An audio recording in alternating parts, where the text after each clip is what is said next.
Hello, magandang araw sa inyo mga idol. Nandito ako ngayon sa Toyota Pasig. May call ako kaninang umaga na ang aking kaibigan ay nag-i-inquire na ng bagong Toyota Land Cruiser.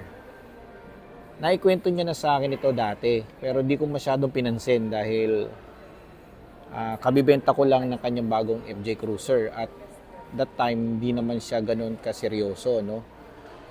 Pero ngayon, feeling ko seryoso na siya dahil kinokontak niya na ako at according to him, may mga nakausap na rin siyang mga ahente sa dalawang dealership. And siguro, tinry niya na rin ako, baka naman makakuha ako. Actually, mahirap makakuha talaga ng bagong Toyota Land Cruiser. Wala kang makitang display niyan sa mga Toyota dealers. And even sa mga service, parang hirap ka makaka-idol. And according to my friend, may pila nga daw yan. So, minabuti kong pumunta ngayon dito para pa-quote sa aking kaibigan, no? Try ko muna sa mababang down payment. Mga 30% down, payable up to 5 years. Then, ilalatag ko dito sa aking kaibigan. Kung sa tingin niya ay favorable itong quotation na to, then let's proceed sa application, ano. Hopefully makakuha kami this month or maybe by next month. Depende na lang kung gaano kabilis po ang ating pacing, ano. Anyway, may nakita ko ditong naka-display na Toyota Hilux. Akala ko nga Hilux na GR eh. Dahil nakita ko yung fender, ayan, no. Pero magkaiba pa lang mukha ng GR at Hilux na Conquest. Okay? So, maybe some of you guys ay nagbabalak na kumuha ng pick-up, especially mga 4x4, no? Gagamitin ninyo sa inyong negosyo, pang farm, or maybe pang leisure lang ninyo, no? So, since nandito naman ako, tara, ikutan na natin to. A few moments later. Ayan. Ito na yung idol, oh. Di ba? Pagkarap mo, mukha siyang Conquest. Pag sa side ka, akala mo Hilux GR Sport. Mas sporty siya ngayon, no, compared dati. Dahil dati wala naman siyang over fender eh. Pero ngayon meron na. Ayan, no. Mas mukha siyang sporty. Ang kagandahan dito, idol, ay hindi mo na kailangan mag-upgrade. At kung sakaling maisip mong mag-upgrade ng mags and tires, pasok pa rin. I think kasya pa rin dito, mga 20 inch, no, alloy wheels. Still, ganun pa rin yung kanyang front grille. Very aggressive design. At meron siyang malaking emblem dito ng Toyota. So, mukha siyang laminated. And meron siyang front camera. Ilaw niya, very sharp looking headlamps. Meron siya ditong DRL, daytime running light, tapos projector, headlamps na LED, side turn signal lamp, and then dalawang tone yung nasa loob, ano, piano black, and then ito dark gray. Ayan, no, dalawang accent. Gwapo, di ba? Then sa baba, yung kanyang fog lamps, ayan, maliit. Tapos naka-incorporate na siya dito sa kanyang over fender. Tapos dalawang tone. Gwapo. Lalo na kung white pa ito, idol. Talagang ma-emphasize talaga yung kanyang design, ano. Ground clearance. Taas. Oh. Tapos may cover na siya sa ilalim. Diba? Check natin yung specs. Okay? 2024 Toyota Hilux 4x4 na Conquest automatic. Narito yung kanyang displacement, horsepower, torque, direct injection na, tapos ito yung presyo.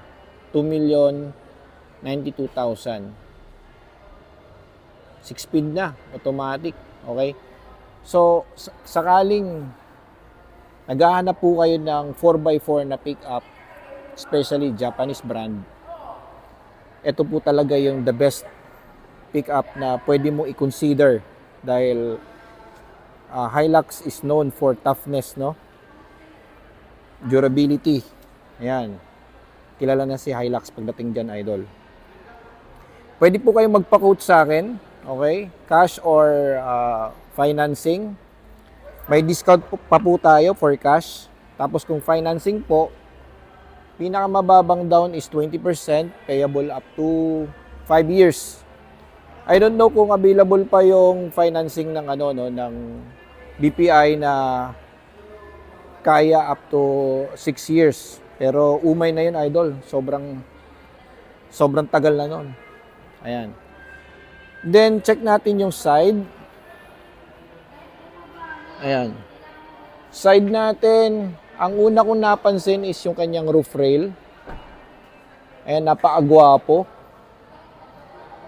Combination of alloy and premium plastic. Tapos, nakatago siya, no? So, aerodynamic. And then, sa gitna, naka-pole type antenna. Side mirror niya, power retract, tapos integrated.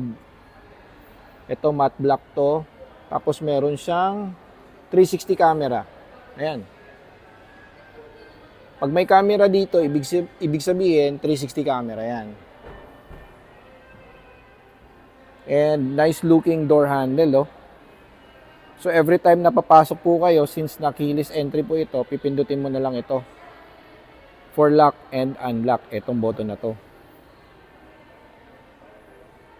And then, ito, gwapo. Ito ang nagustuhan ko dito, idol. Dahil napaka-slick ng design, tapos two-tone po siya, malinis tignan. At nakatago po yung kanyang bed liner. Tapos may latches pa siya doon, na kung sakaling gusto po ninyo magsampa ng motor, no? So, wala na po kayong problema para itali yung inyong motor, yung mga big bike ninyo. Tapos meron siya ditong sticker na Conquest. Ayan. Ganda ng kanyang no, ng kanyang over fender, eh. Ganda ng design. Tapos yung pagpatong ng kanyang mudguard, ayan, no. Galing. Nagustuhan ko yung ginawa ng Toyota dito sa Hilux na ito. Yung harap natin, okay, ginamitan po siya ng gulong na Bridgestone Dweller na may sukat na 265 by 60 R18. So 18-inch alloy wheels and two-tone na machine cut. Ayan, oh. Gwapo.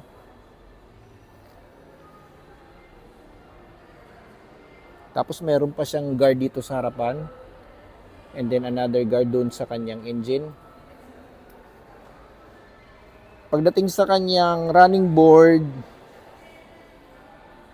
minimalist lang, idol. Walang yabang. No? Hindi siya sobrang laki na obvious mong makikita, no? Dito na almost lalabas siya. Still ganun pa rin yung design. And yung bandang likuran, naka lip spring. Ayan. Tapos meron tayong shocks. And naka ventilated disc. Same size. Gwapo, no? Okay, check naman natin yung bandang likuran. Kay likod. Okay, yung tail lamps po niya, still ganun yung design. Tapos, LED line guide. Tapos, naka-bulb yung kanyang, yung side turn signal lamp. Pati yung reverse niya is bulb din. Then, combination po siya ng reflectorized dito sa bandang side nito. And meron siyang garnish dito. Third brake light, Hilux badge. Meron siyang lock para sa inyong tailgate and reverse camera, reverse sensor. Check natin. Guys, ang gaan ng kanyang kanyang tailgate. Ayan gaan. Kayang-kaya ng isang kamay. At I think kahit bata kayang ibaba to. Dahil po yan dito sa mechanical na to. Ayan Same thing na nakita ko doon sa Nissan Navara. Ganyan din po yung design ng kanyang tailgate. Ayan. So, meron na siyang bed liner. Ayan. Ang kulang lang dito, I think, yung socket, Yun ang hinahanap ko dito. Sana may socket doon banda. Para kung sakaling meron po kayong ihilain, iti-trailer, meron kayong available na socket. And may ilaw doon banda, Ayan ilaw. I think ilaw yan. Okay, LED na ilaw. So, ayan. Yan po yung itsura sa bandang likuran. At yung gulong niya, ayan, underfloor. So, dito mo ngayon yan tutusukin para ibaba mo yung spare tire. Spare tire, naka-alloy wheels na rin. Same dun sa nakakabit. Ayan. Okay? Goods na goods. Then, pasok tayo. Driver side. Door panel. Okay. Premium plastic.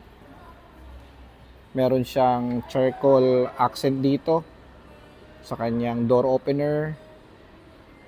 And then mated ito ng leatherette. Not pure leather, leatherette lang ito tapos with stitching. And reflector, I think this one is reflector. I don't know kung iilaw to, pero I think reflector ito. Tapos meron tayong bottle holder, speaker, tweeter, and power retract. So lahat naman auto yung kanyang power windows, door unlocks. Then ito po yung throttle natin for the side mirror. Then ang kagandahan dito, before po kayo sumampa, meron kayong makikita dito ang grab handle sa pillar. Sa kanyang A-pillar. Okay? And meron na siyang step seal dito, Ito plastic step seal. Yung dati kasi walang step seal, So, prone siya sa gas-gas. Ngayon, meron na. Yun ang maganda. Tapos yung seat material, it's combination of leatherette and pure leather. So, narito yung kanyang pure leather. Ito yung leatherette. Yan. Para mas matibay siya, long lasting. Maiwasang mag-crack. Kasi ang problema kasi sa mga upuan in the long run, pag tumagal, init-lamig, nagka-crack to. So, para maiwasan yon is ginawa nilang leatherette ito. Tapos ito lang ang leather para komportable.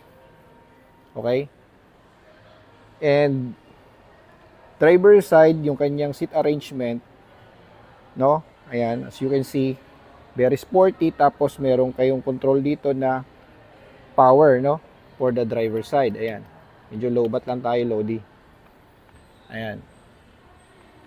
And as I noticed, yung kanyang airbags, kasi dito meron naman siyang airbags na dual airbags, pero dito wala akong nakitang nakalagay na curtain airbag. So I think dual airbag lang ito.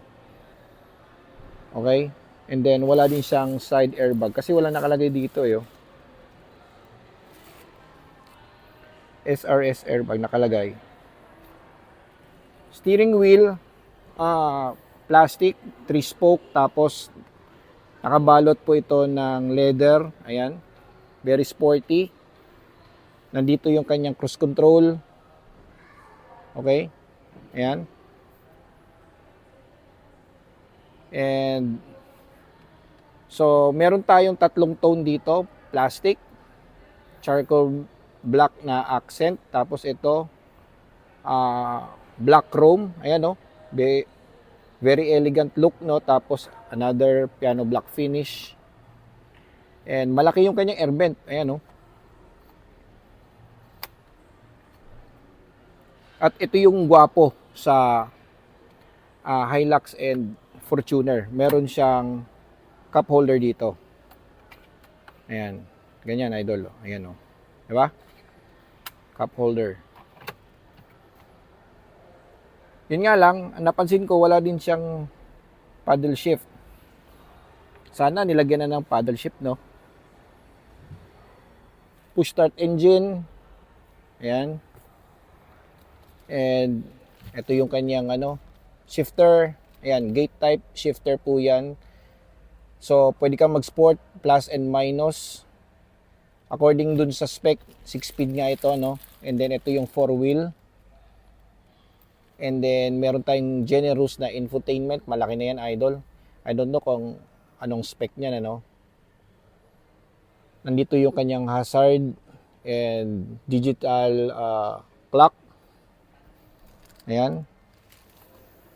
May switches pa dito. Blind spot. Pwede mong i-off. Parking. Ito yung naman sa fuel tank, no? Yung fuel tank lid. Tapos ito yung sa hood. Ayan. Then check natin yung kanyang legroom. Okay. So ano ba height ko? 5'5". So hindi natin ito ma-adjust dahil low bat na. Pero try na rin natin. Okay. So, very ample space for the legroom. Okay naman yung visual. Headroom. Ayan. Okay. So, ayan, idol, design. Tapos, meron na rin siyang auto-dimming sa rear view camera niya. Ito, hindi ko alam kung LED ito, no? Tapos meron kayong lagayan ng shades. And, yun. Wala lang siya dito mirror. Pero sa kabila, meron. Wala lang ilaw. Tapos meron kayong grab handle. Grab handle. Ayun. Tapos another grab handle doon sa kanyang B-pillar. Lagayan ng coins. Ayan. Kasya pa dito CD. Ayan. Tapos meron kayo ditong sockets. Tapos may abang, idol. Ayan. Lock differential. Hill descent. Okay. Traction control.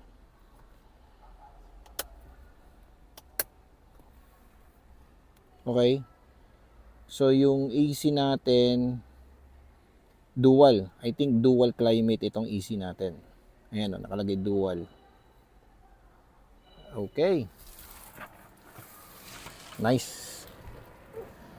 Then, dito naman tayo sa rear passenger. Ayan. So, simple lang.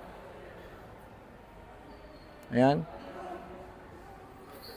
So, normally pag pick up, di na ito nare-recline, idol. Fix na po yan. Tapos sa ilalim, meron pa itong compartment. May hihilain po kayo doon para may po ninyo ito, may lift ninyo. Tapos may compartment pa po siya doon sa ilalim. Tapos ito, pwede nyo pa itong i-fold. May another compartment pa rin dito. Pero di na siya ganun kalakihan. And meron tayo ditong cup holder, armrest, cup holder. Tapos air vent. Yun lang, wala siyang socket, no? USB socket para mag-charge po kayo. Yun lang, meron siyang hook para sa inyong mga plastics na dala or shopping bags. Ayan. And yung kanyang rear pocket, mababaw lang. So, pwedeng cellphone. Yun. Ayan, yung kanyang grab handle sa B-pillar. Okay? Then, check natin yung kanyang passenger side dito sa bandang right. Okay? So, ito pa rin yung dati.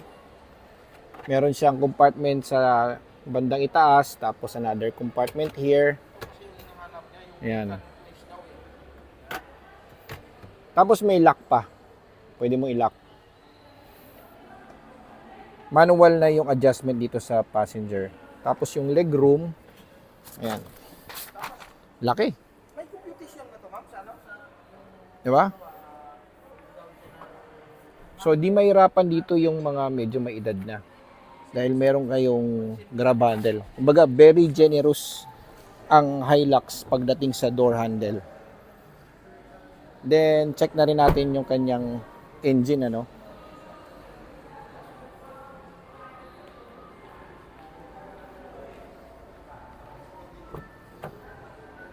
So, nandito yung kanyang opener. Yung hood opener niya. Ayan. So, nakaangat na agad.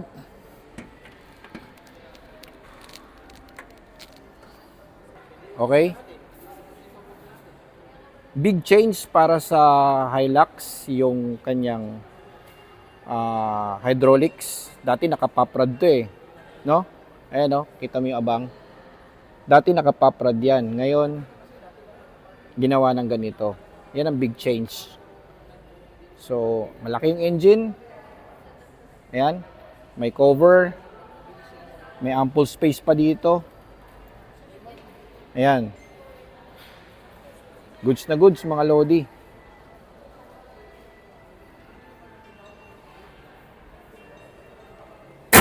Ayan idol, I hope nagustuhan po ninyo ang video ito, no? Naikutan natin ang bagong 2024 Toyota Hilux Conquest na 4x4. Sakaling interesado po kayo sa unit na ito, pwede po kayong magpa-quote sa akin para makalibre po kayo ng quality dashcam. Mag-message lang kayo or mag-comment kayo sa video ito, i-follow nyo ako sa aking Facebook page, The Carlon Expert.